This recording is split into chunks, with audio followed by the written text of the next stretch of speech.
আসসালামু আলাইকুম রহমতুল্লাহি বারাকাতুহু। তোমাদের প্রিয় উপন্যাস সঙ্গীন প্রেরণার শক্তি, সুরায়া রাফা, পর্ব 12। ওরা সবাই চলে গিয়েছে কয়েক মুহূর্ত মাত্র।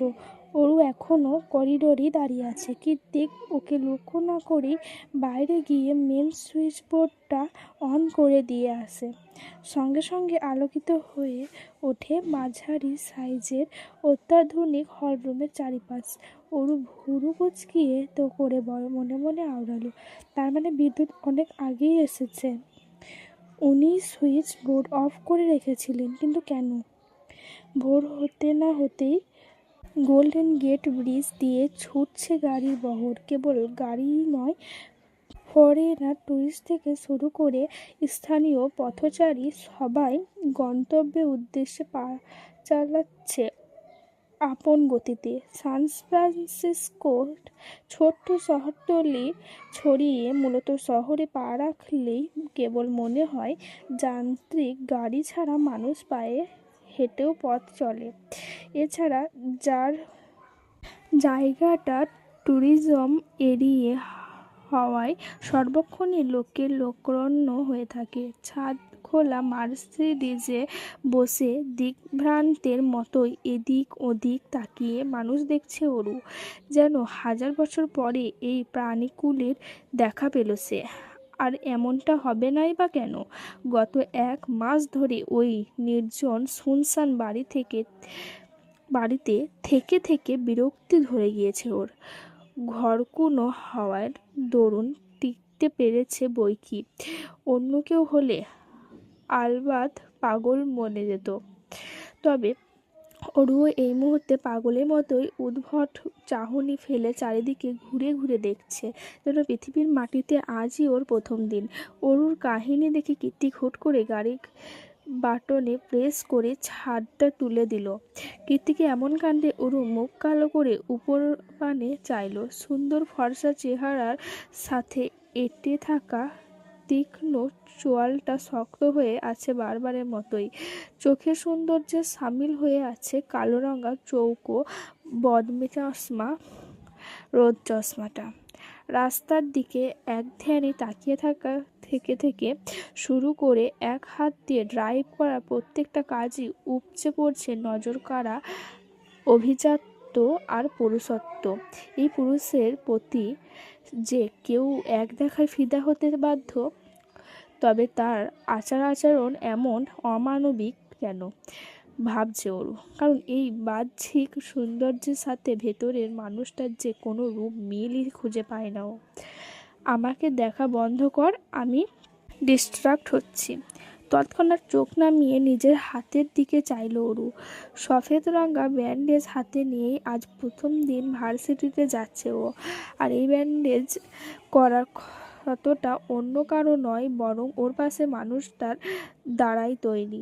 যদিও কৃত্তিক সবসময় গোমরামুখী থাকে, তবুও রাতের সেই ভয়ানক কোল্ড হার্টের অগ্নিদৃষ্টির কৃত্তিকের সাথে এখনকার কৃত্তিকের দিন রাত তফাৎ। আজ প্রথম দিন, তাই কৃত্তিকের সাথেই যাওয়ার সুযোগ পেয়েছে ওরু, কারণ কৃত্তিক ওই এক ইউনিভার্সিটির প্রফেসর। তবে কৃত্তিক এটাও সাফ সাফ জানিয়ে দিয়েছে আজই ফার্স্ট আর আজই লাস্ট। এরপর আর ও কখনো ওরুকে নিয়ে যেতে পারবে না। তার বদলে ওরুর জন্য বরাদ করা হয়েছে একটা ছোট্ট সাইজের প্যাডেল বাইক বা সাইকেল। সফেদ ব্যান্ডেজটা নখ দিয়ে ঘুরতে ঘুরতে ওরু যখন নানান অযাচিত চিন্তায় বিভোর, তখনই আপন সুরে বেজে উঠল ওর মুঠোফোনটা। কোনো এক কারণে অনেকটা তড়িঘড়ি করেই ফোনটা কানে তুলল ওরু। ওপাশের ব্যক্তিকে কিছু বলার অবকাশ না দিয়ে ওরু বলল, হ্যাঁ হ্যালো নীলিমা, অবশেষে ফোন করলি তুই। জানিস কাল সারা রাত তোকে ফোনে কতবার ট্রাই করেছি, একবারও কল তুলিসনি তুই। ওরু যতটা উচ্ছ্বাসিত নিয়ে কথাগুলো বলল, নীলিমার কণ্ঠস্বর ছিল ততটাই নির্জীব আর ক্লান্ত। ও বলল, আমি বুঝতে পারিনি এটা তুই। তাছাড়া কাল সারা রাত হসপিটালে ছিলাম, ফোন হাতে কাছে ছিল না। অরু জিজ্ঞাসা করে, কেন, কি হয়েছে, তুই ঠিক আছিস? হ্যাঁ রে, আমি ঠিকই আছি, কিন্তু তিথি নামটা শোনা মাত্রই ওরও মনে পড়ে যায় সেদিনের তিথির করা অজস্র অপমানের কথা। পাশে এসে ভর করে তিথির প্রতি একরাশ ঘৃণা আর বিরক্তি। তবুও কথা আগাতে জিভ দিয়ে সামান্য ঠোঁট ভিজিয়ে অরু শুধায়, কি হয়েছে? নীলিমা কাঁদো কাঁদো গলায় বলে, জানি না অরু, হুট করে আমাদের তিথির মতো চঞ্চল হাসি খুশি মেয়েটার সাথেই এরকম কেন হলো? কি হয়েছে সেটা তো বল। মাত্র একদিন ওর সাথে অনেক কিছু হয়েছে অরু। কিছু তুচ্ছ কারণে ভার্সিটির তিথির ছাত্রত্ব বাতিল করে দিয়েছে, আর ঠিক সেদিনই হুট করে ওর বাবার এত বড় পজিশনের জবটাও চলে গিয়েছে। একদিনে ব্যবধানে ওর কেরিয়ার, ওর বাবার কেরিয়ার সব শেষ হয়ে গিয়েছে। তাহলে ওর মনের অবস্থাটা একবার ভাব। আর সব থেকে আশ্চর্য ব্যাপার হলো, তিথির বাবা জেকে গ্রুপে মার্কেটিং ডিপার্টমেন্টের কর্মকর্তা ছিলেন। বহু বছরের ক্যারিয়ার হুট করেই শেষ। বলতে বলতে অনেকটা কান্নাই করে দেয় নীলিমা। তাহলে হসপিটালে কেন ছিলি? এতগুলো শক একসাথে নিতে পারেনি তিথির আম্মু। এসব ঘটনায় কাল রাতে হুট করেই উনি স্টক করে বসেন, তাই সেখানেই ছিলাম সারা রাত। কথাগুলো শুনে অরুরও খারাপ লেগেছে, কিন্তু ওর তো এখানে কিছুই করার নেই। তাই অরু চাপা নিঃশ্বাস ছেড়ে জিজ্ঞাসা করলো, আন্টি এখন কেমন আছে? আগের চেয়ে বেটার। এখন বল, তোর খবর কি অরু? নীলিমাকে তৎক্ষণাৎ থামিয়ে দিয়ে অরু বলে, আমার কথা পরে বলবো ক্ষণ, তার আগে তুই আমাকে বল, নিখিল ভাই কোন ভার্সিটিতে অ্যাডমিশন হয়েছে? নীলিমা। অরুর মুখ থেকে কথাটা বের হওয়ার সঙ্গে সঙ্গে গাড়িতে আকস্মিক ব্রেক কষল কৃত্তিক। হঠাৎ করে এমন হাওয়াতে কম্পিত হয়ে উঠল অরুর বক্ষপিঞ্জর। সামনের দিকে হুমড়ি খেয়ে পড়তে পড়তেও যেন বেঁচে গেল ও।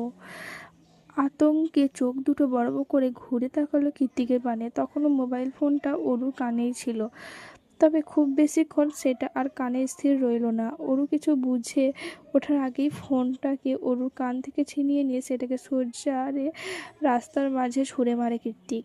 কয়েক মুহূর্তের মধ্যে সুন্দর চকচকে হ্যালো কিটি কভার দিয়ে মোড়ানো ফোনটা পরিণত হয় ধ্বংসাবশেষ। নিজের শখের ফোনের এমন করুণ দশা দেখে আটকে উঠল অরু। হিংস্র বাঘিনীর ন্যায় দৃষ্টিপাত করলো কৃত্তিকের পানে, তবে মুখ দিয়ে কিছু বলার অবকাশ দিল না কৃত্তিক, বরং তার আগেই গাড়ির দরজা খুলে গর্জে উঠে বলল, গেট আউট। অরু চমকে উঠে বলল, কি বলছেন? এই মাঝ রাস্তায় কোথায় নামবো আমি? Get out.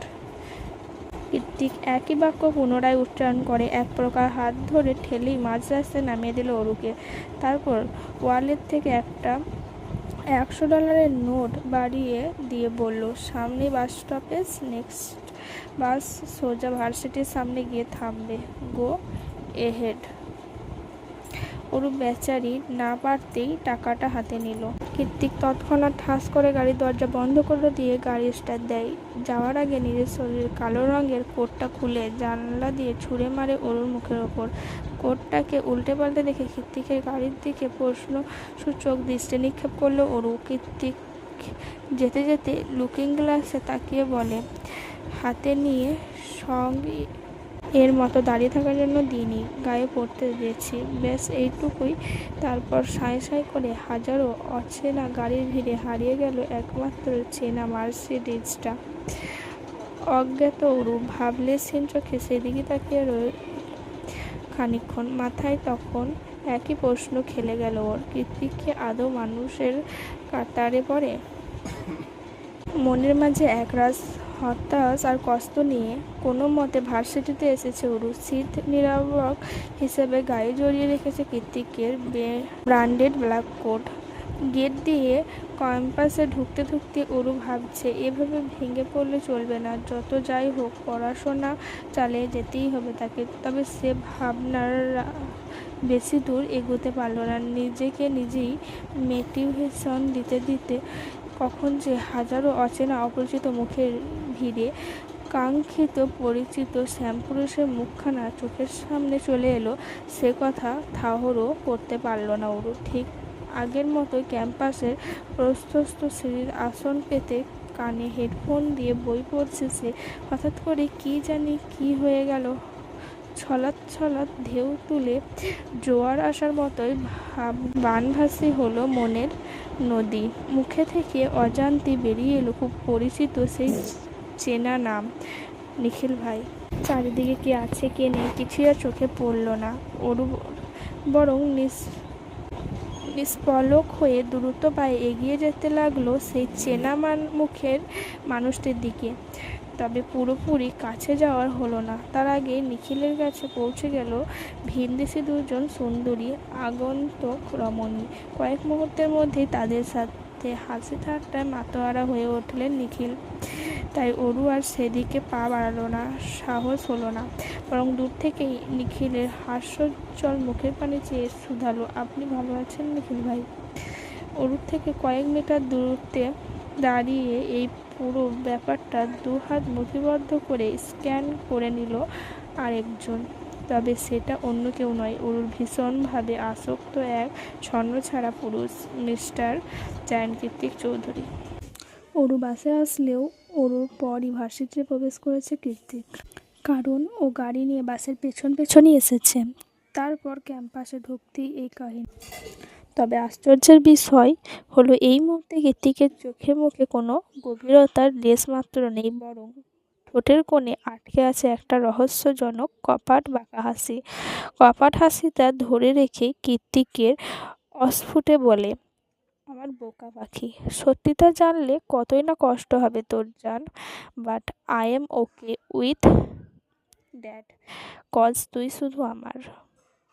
অরু আজ কার মুখ দেখে ঘুম থেকে উঠেছিল কে জানে। প্রথম দিন ভার্সিটিতে আসার উদ্দেশ্যে বের হওয়ার পর থেকেই একটার পর একটা ঝামেলা লেগেই আছে পেছনে।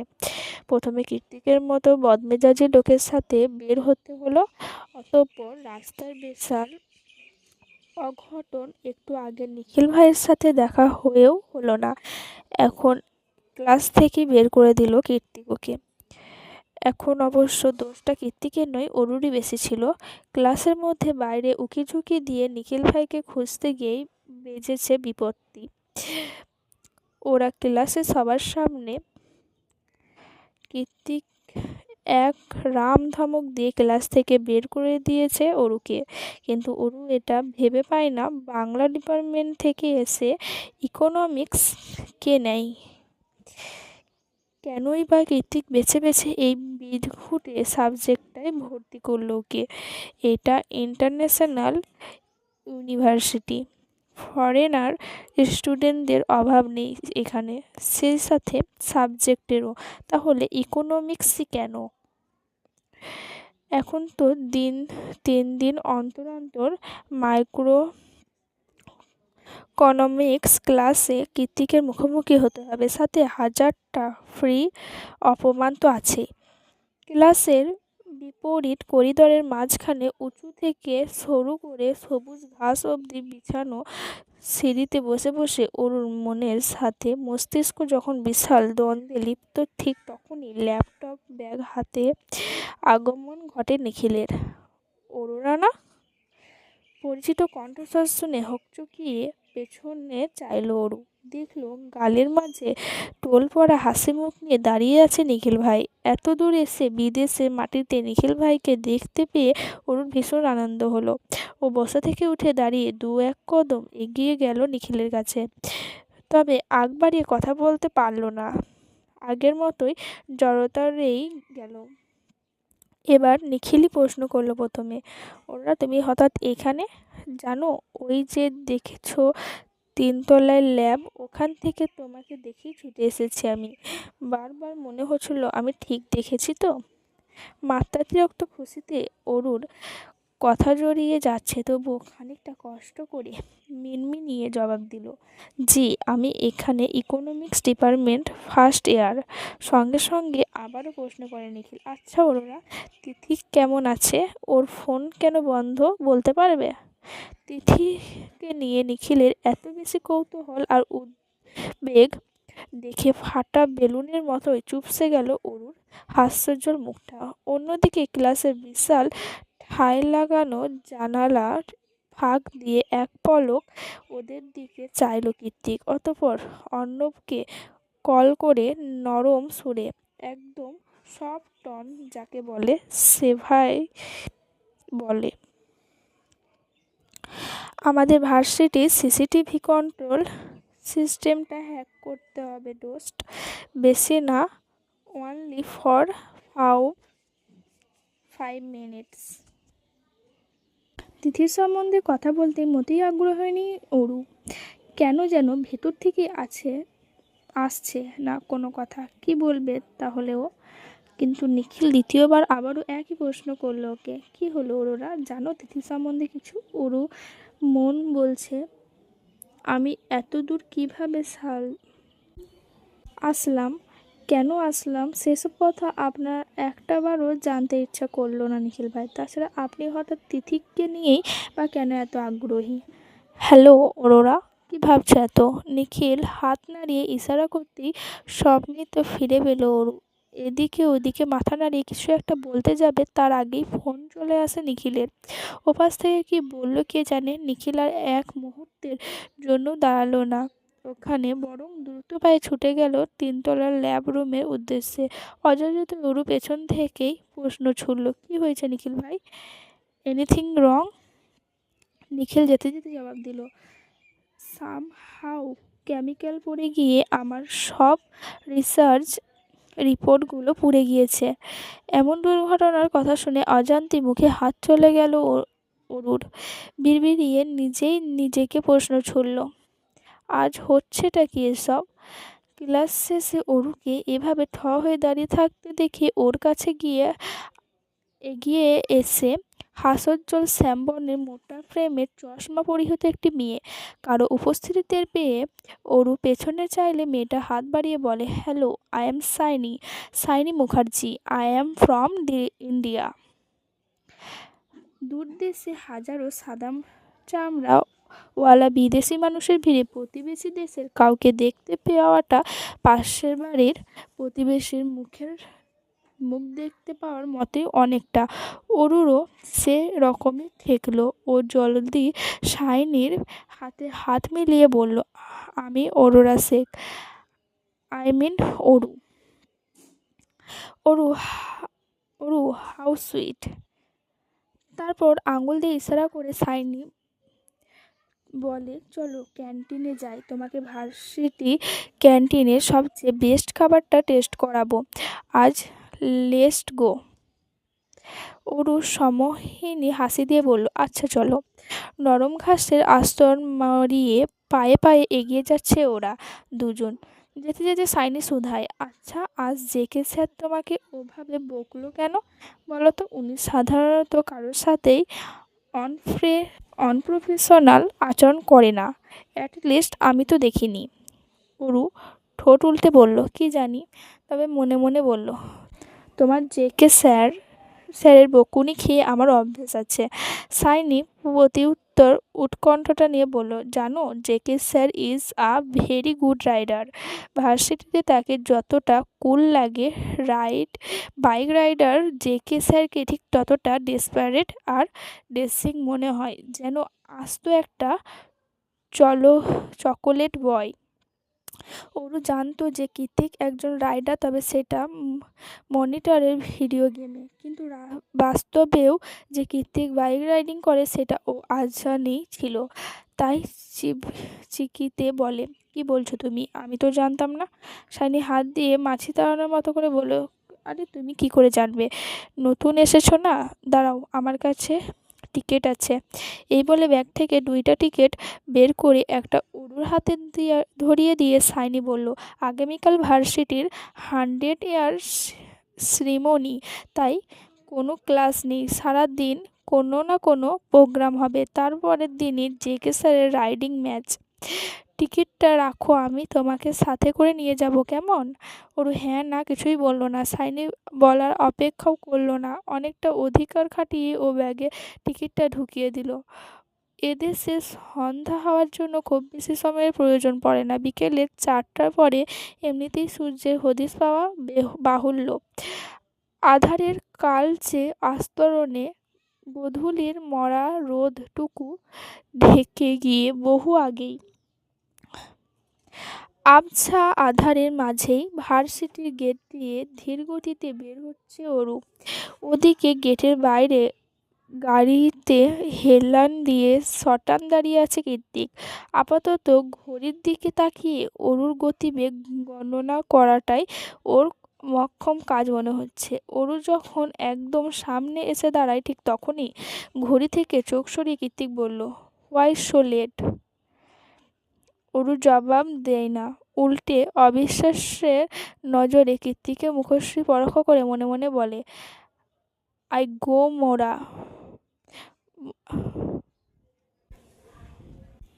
এই গোমড়া মুখের লোকটা এত মেয়েদের গ্রাস! সব মেয়েরা রাইডার রাইডার করে নাচে, কি এমন রাইডার করেন উনি? অরু এমন খুঁটিয়ে খুঁটিয়ে পরখ করা দেখে কৃতিক ভুরু কুঁচকিয়ে বলল, হোয়াই? অরু লাফিয়ে উঠে দূরত্ব বাড়ালো। কি হলো? দূরে সরে কেন গেলি? কাছে আয়। কাছে কেন আসবো? কৃত্তিকের নির্লিপ্ত জবাব, আমি আসতে বলেছি তাই আসবি? আয় বলছি। প্রত্যুত্তরে অরু কিছু বলবে তখনই গেটের কাছে আগমন ঘটে দ্য ক্রাশ বয় নিখিলের।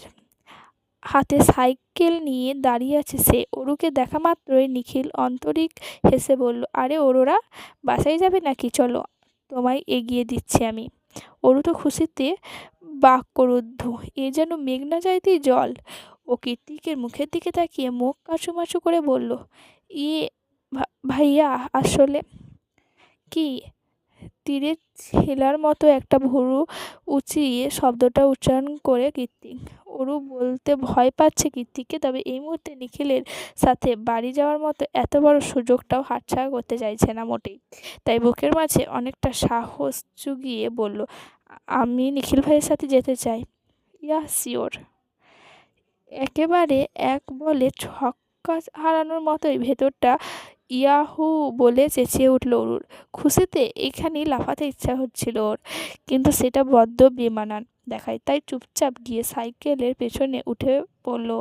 কৃতিক সেদিকে অনুভূমিক শূন্য দৃষ্টি নিক্ষেপ করে দাঁড়িয়ে আছে, হাত দিয়ে এমনভাবে নিজের লং হেয়ারগুলোকে ব্রাশ করছে যেন কিছুই হয়নি।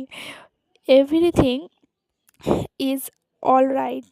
সাইকেল চলতে শুরু করলে কৃতিক মাটির দিকে তাকিয়ে গুনতে শুরু করলো, 5, 4, 3, 2, 1 অ্যান্ড 0।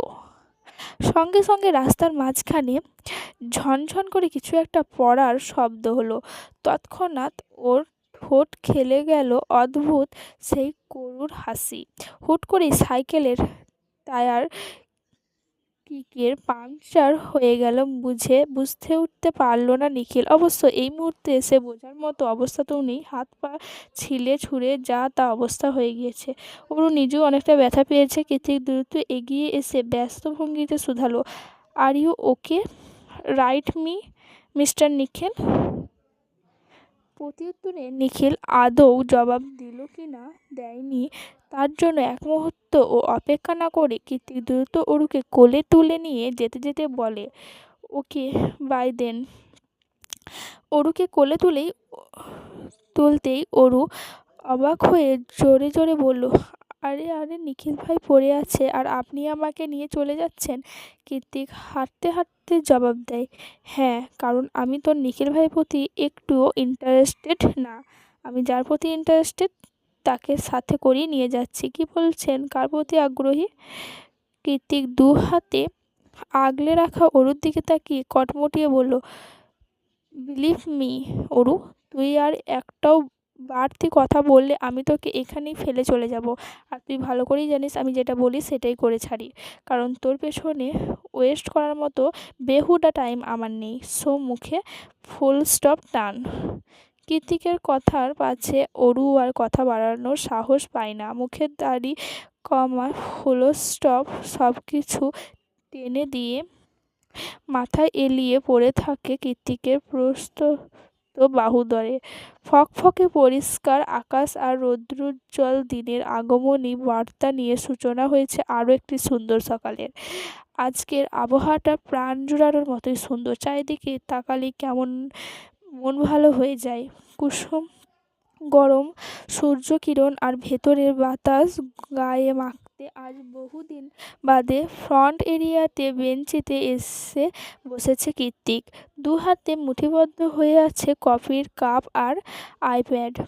তবে আপাতত আইপ্যাড চোখ নেই ওর, বরং দু চোখ নিষ্পলক বিচরণ করছে চারিদিকে সবুজ ঘেরা অরণ্যে। কোনোদিন দেশে ফিরবে না বলে বছর তিনেক আগেই ছোটোমোটো এই অত্যাধুনিক ডুপ্লেক্স বাড়িটা কিনেছিল কৃত্তিক। তখন কি আর ও জানতো যে 3 বছরের মাথায় এসে ওর অষ্টাদশী পিচ্ছি এলোকেশী এই বাড়িতেই প্রথমে পা রাখবে, দিন রাত যাপন করবে। জানলে হয়তো বাড়িটা মন মতো ঢেলে সাজাতে পারত। অরুর তো আবার হ্যালো কিটি খুব পছন্দ। বাড়িটা হ্যালো কিটি থিমে তৈরি করলে কেমন হতো কথাটি ভাবতেই এক মনে হেসে ওঠে কৃত্তিক। ঠিক তখনই ওর আজগুবি ভাবনার সুতো ছিঁড়ে যায় সামনের ফ্রেঞ্চ গেট থেকে আসা কলিং বেলের টিং টিং আওয়াজে। কে এসেছে দেখার জন্য কৃত্তিক উকি দিতে যাবে, তার আগেই মেন ডোর খুলে বেরিয়ে আসে অরু। তারপর ফ্রন্ট এরিয়ার পেরিয়ে সোজা এগিয়ে যায় গেটের কাছে। অরুর পরনে ছিল হোয়াইট পিঙ্ক কম্বিনেশনের সিল্কের পাজামা। রেশমের মতো হাঁটু অবধি লম্বা চুলগুলো ছিল পুরোপুরি বাঁধনহারা। অরুর পরনে নিজের কিনে দেওয়া পাজামা সেট দেখে কৃত্তিকের বেশ ভালো লাগলো। এই প্রথম কৃত্তিক কারোর জন্য কিছু নিজের হাতে কিনেছে। অরু আজ আবার সেটা পরেওছে, ভালো লাগারই কথা। এই তো কালকেই ঘটনা। সন্ধ্যাবেলা ভার্সিটি থেকে ফিরে একই খুঁড়িয়ে খুঁড়িয়ে গাড়ি থেকে নেমেছিল অরু। তবে গাড়ি থেকে নামতেই খুব বড়সড় একটা ঝটকা খেয়ে আগতেই বিস্ময়ে আপনা আপনি দু ঠোঁট আলাদা হয়ে গিয়েছিল ওর। এই বাড়ির গ্যারেজ এখনো হয়নি অরু আজকেই প্রথম ছিল। তাই কৃত্তিকের যে এত এত রাইডিং বাইকের কালেকশন আছে সেটাও ওর অজানাই ছিল। পুরো গ্যারেজে 4 চাকা বলতে একটা মার্সিডিজ রয়েছে কেবল, বাকি সব নামি দামি ব্র্যান্ডের বাইক কালেকশন। অরু মনে মনে ভাবলো, এটাকে কোনো বাইকের শোরুম বললে মন্দ হবে না বইকি। চারিদিকে চোখ বুলিয়ে অরুর যখন অবিশ্বাসের নজরে কৃত্তিকের পানে চাইল, কৃত্তিকের মুখভঙ্গি তখন খুবই স্বাভাবিক। ও নিজ হাতে আঙ্গুলে চাবি রিংটা ঘোরাতে ঘোরাতে গ্যারেজ থেকে বেরিয়ে যেতে যেতে বলল, গাড়িতে একটা প্যাকেট আছে, নিয়ে যাস। অরু ভুরুকুটি করে শুধায়, কার প্যাকেট? আমার? কৃত্তিক না ঘুরেই জবাব দিল, তো কার? কিন্তু আমার জন্য হঠাৎ? কৃত্তিক হাঁটার গতি থামিয়ে প্রথমে নাক টেনে বুক ভরে বাতাস নেয়, তারপর বলে, তুই ঘুমালে যে অর্ধাঙ্গ হয়ে থাকিস সেটা আদৌ জানিস? কি? লজ্জার বিরক্তির চরম সীমানায় গিয়ে শব্দটা উচ্চারণ করলো অরু। কৃত্তিক আবারও স্বস্থানে দাঁড়িয়ে থেকেই বেশ সাবলীল ভঙ্গিতে বলল, আমি তো জানি। আর তাছাড়া আমার আমানতের খেয়ানত করার কোনো অধিকার তো তোর নেই, তাই ঢেকে রাখার অব্যবস্থা করছি মাত্র। সময় হলে নিজের জিনিস নিজে ঠিক বুঝে নেব, তখন আর তোকে জ্বালাতে আসবো না। নিজের হাত দিয়েই ঢাকবো সবটা। আর দরকার পড়লে বাক্যটা যেন শেষ করলো কৃত্তিক বরং তাড়াহুড়ো করে ওর সামনে থেকে চলে গেল। আমানত খেয়ানত কিংবা কৃত্তিকের ঘোরালো পাচারো কথার কোনোটাই তখন আর মাথায় ঢোকেনি অরুর। ও তো স্রেফ উপহারটুকু গ্রহণ করেছে। একটা দুটো নয়, পুরো 10 কালারের 10টা পাজামা সেট ছিল প্যাকেটে। দেখেই বোঝা যাচ্ছিল পাজামাগুলোতে খুব দামি। গায়ে চড়ালেই কেমন চোখ ভার হয়ে ঘুম চলে আসে।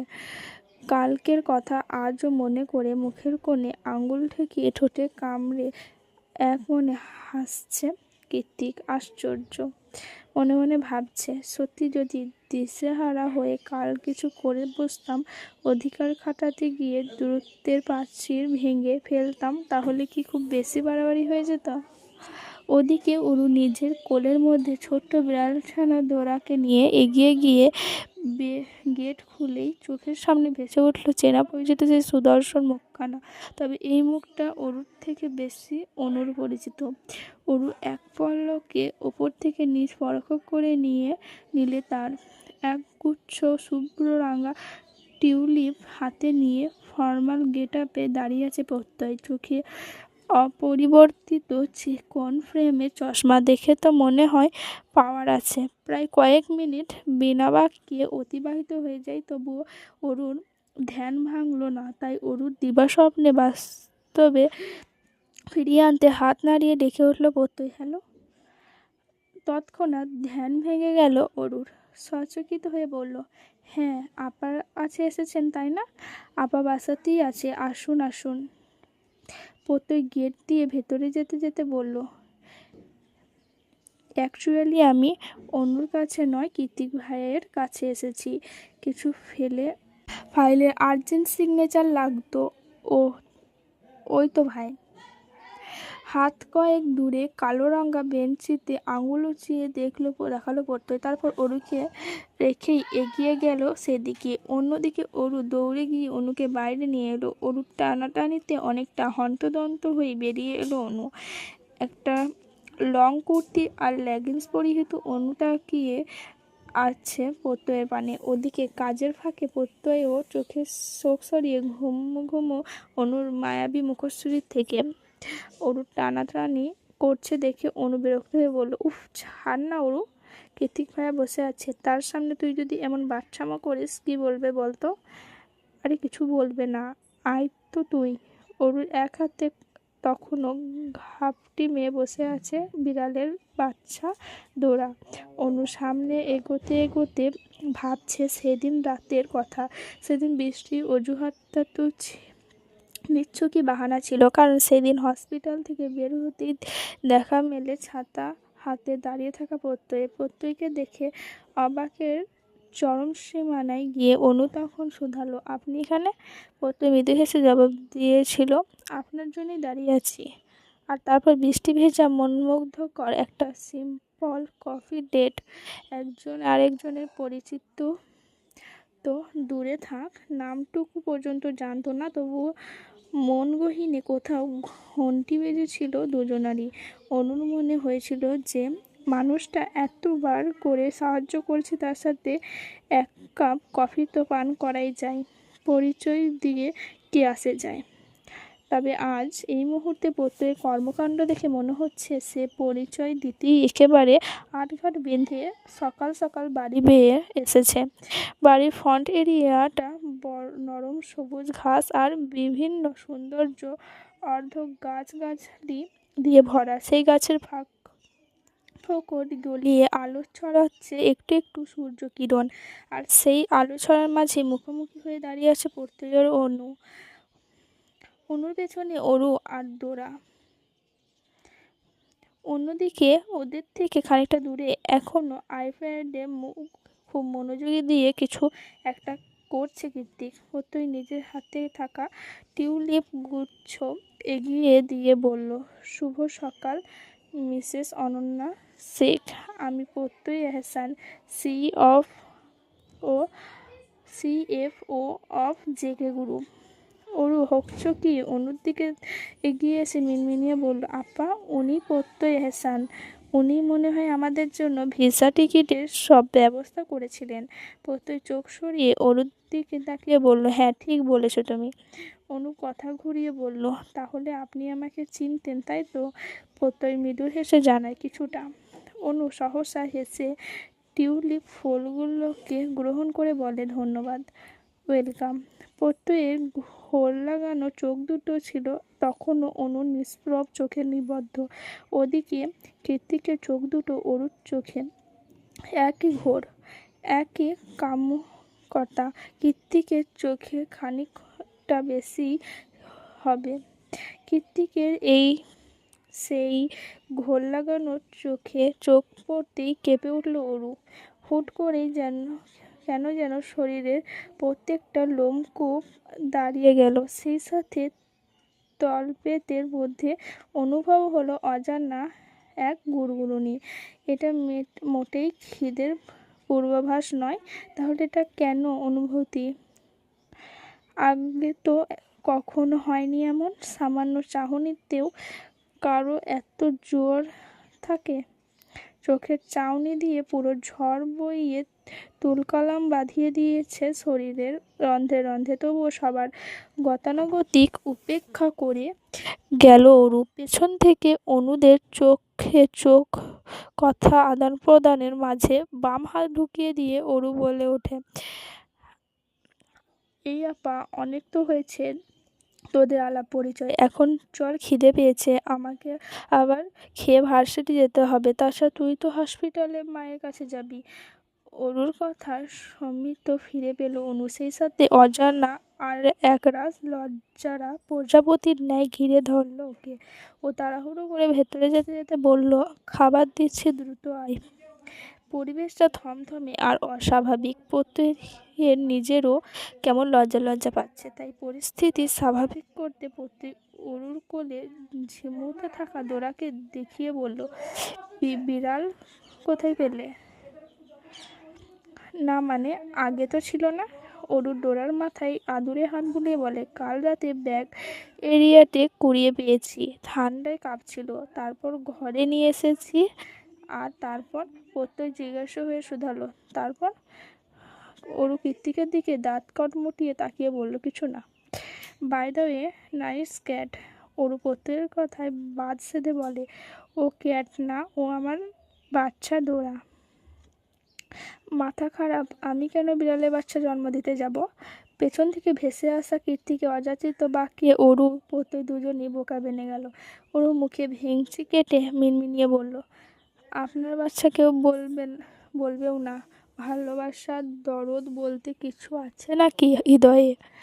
তা থাকলে আমাকে আর ডোরাকে এমন মাঝরাতে বাইরে বের করে দিতে পারতেন না। ওর ভাবনার মাঝে কৃতিক ওদের কাছে এগিয়ে এসে আইপ্যাডটা অরুর দিকে এগিয়ে দিয়ে বলল, অরু, এটা নিয়ে ভেতরে যা, আমার প্রত্যেকের সাথে কিছু পার্সোনাল কথা আছে। অরু ঠোঁট উল্টে ভেতরে যেতে আইপ্যাডটা খুলে দেখতে লাগলো। আর প্রথমেই যেটা সামনে হলো সেটা অডিও বুক, হান্টিং অ্যাডলিন। বইয়ের নামটা দেখেই চোখ মুখ কুঁচকে গেল অরুর। মিনমিনিয়ে বলল, উনি হান্টিং অ্যাডলিনের মতো ডার্ক রোমান্টিক বই পড়েন? তার মানে উনি ওই সব ব্যাপারে হিরোদের মতো অতিরিক্ত রোমান্টিক? হায় হায়, ওনাকে সামলাতে তো ওনার বইয়ের 12টা-13টা বেজে যাবে। পরক্ষণেই নিজের মাথায় নিজেই চাটি মেরে দাঁত দিয়ে জিভ কেটে অরু বলে, ছি, কী সব ভাবছি আমি। তবা তবা।